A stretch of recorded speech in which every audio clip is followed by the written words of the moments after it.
Hello friends, welcome back to our channel. आज हम लेकर आए हैं एक नई स्टोरी।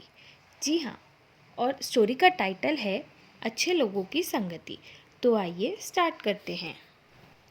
एक व्यक्ति, हकीम लुकमान, उनका पूरा जीवन ज़रूरतमंदों की सहायता के लिए समर्पित था।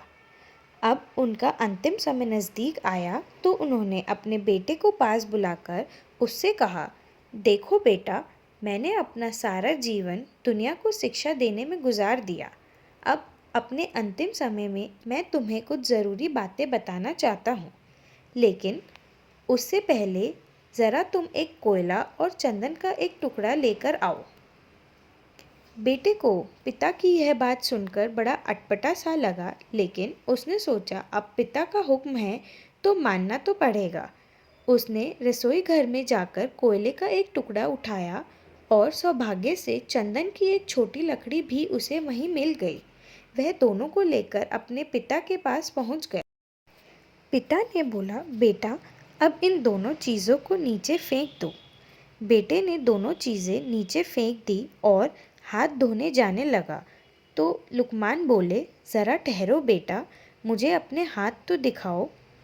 बेटे ने हाथ दिखाए तो वह उसका कोयले वाला हाथ पकड़कर बोले, देखा तुमने, कोयला पकड़ते ही हाथ काला हो गया, लेकिन उसे फेंक देने के बाद भी तुम्हारे हाथ में कालीख लगी रह गई।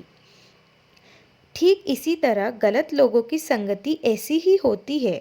उनके साथ रहने पर भी दुख होता है और उनके न रहने पर भी जीवन भर के लिए बदनामी साथ लग जाती है।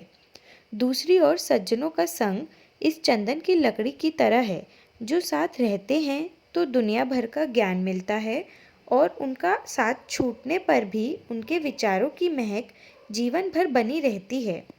इसीलिए हमेशा अच्छे लोगों की संगति में ही रहना।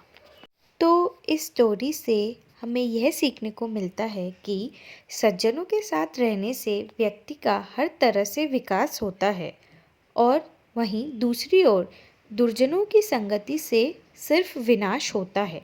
इसीलिए बहुत सोच समझकर इष्ट मित्र का चयन करना चाहिए।